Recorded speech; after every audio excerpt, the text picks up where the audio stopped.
Welcome to another edition of the Futures League Rundown. I'm your host, TJ Hartnett, and the third week of Futures League play did not disappoint here on June 14th. 5 games were on tap, and one ended with late-inning heroics. The Wachusett Dirt Dogs took on the Brockton Rocks down at Doyle Field and achieved their 6th win of the season by a score of 7-2. Ryan Solomon out of Northeastern was the spark plug for the Dogs, singling in the second and going yard in the fourth, his first RBI of the season. Ryan Ogren from Elon contributed 2 RBIs in the game as well for his 10th and 11th overall. On the bump was Merrimack's Riley Sorensen, who put together a nice outing, giving up only 1 earned on 1 hit through 6 innings of work, striking out 7 along the way for his first W of the season. The Rocks were powered by who else but Eric Feliz out of Notre Dame, going 2 for 3, driving in 1 on a blast beyond the wall in the fourth, the lone run Sorensen surrendered. Up in Portsmouth, New Hampshire at Leary Field, the Seacoast Mavericks survived a late-inning scare to top the Torrington Titans 8-7 for their 6th win of the season. The Titans scored 5 in the 9th to cut it to 1, but couldn't get over early struggles.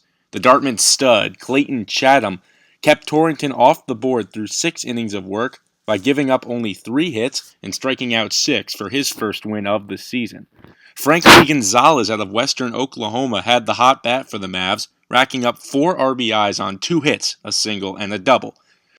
The league-leading Nashua Silver Knights added their 8th W to the list Tuesday night at home in their red, white, and blue jerseys on Flag Day with a walk-off single by the freshman out of UConn, John Tapa, to defeat the North Shore Navigators 5-4.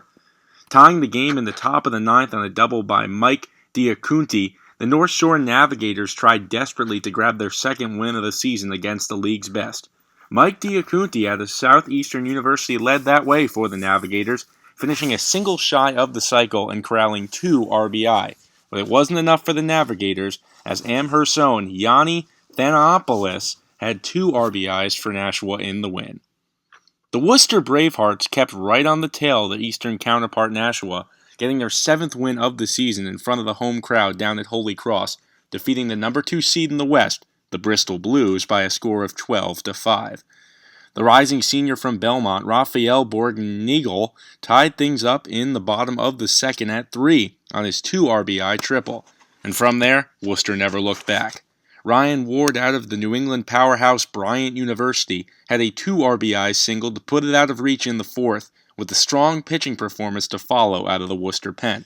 Chad Miller from St. Leo had 3 hits along the way for the Bravehearts. Hey Braveheart fans, we're here with head coach J.P. Pine after a great 12-5 victory here in against Bristol. Talk about tonight's game. Well, the bats got going. We got some really good relief pitching from Eric Close. He came in and really settled things down. Turned it over to Pete Pavenzi, who did a nice job closing it out. But 15 hits, the bats were rolling, and we're using a lot of guys. And every night the lineup's a little bit different, but they're swinging it, and I'm really happy with the way we're playing offensively right now. So you said different lineups every night. You guys are still showing very good success, 7-3 on the season. Talk about what's been the success for the team so far. Well, I think when we've struggled offensively, we've pitched well. And when we've had a couple of hiccups or bumps in the road on the mound, the offense has scored runs, and that's how you get into first place early. We know that's probably not always going to be that way, but we'll take it while we're getting it for sure.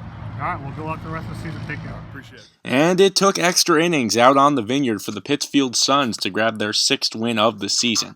Tied at 4 in the 10th, Colin Gimblett, the Towson Tiger, went deep for a 2-run home run to put the game away. Eric Hamilton out of SUNY Oswego was impressive again, grabbing 2 RBIs in his league-best 5th home run of the season. Declan Cronin gets the win for Pittsfield, throwing 2 scoreless in the 9th and 10th, allowing 0 hits and getting out of a jam of walking 3. Now it's time for the Futures League Pitcher and Player of the Night, brought to you by On Deck Sports, the official sponsor of the Futures League.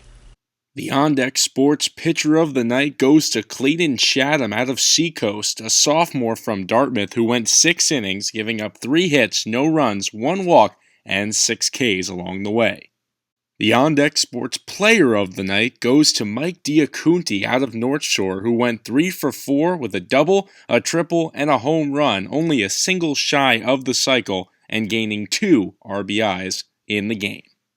Here's a look at your standings to date. In the West, the Worcester Bravehearts start off at 7-3, followed by 3 teams, Bristol, Pittsfield, and Wachusett, all at 6-5, fighting for that second spot. Finally, Torrington rounds it out at 3-8. In the East, Nashua has a commanding lead at 8-3, but Brockton and Seacoast are close behind at 6-5.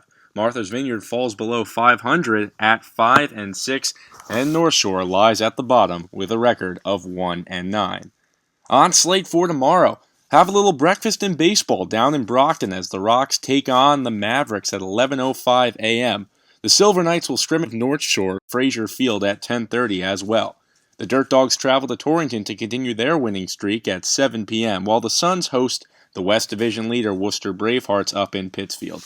Finally, the Bristol Blues head back to Muzzy Field to take on the Martha's Vineyard Sharks. Both teams are trying to snap losing streaks. Well, that's it here from the Futures League studio. I'm your host, TJ Hartnett. We'll see you back here tomorrow.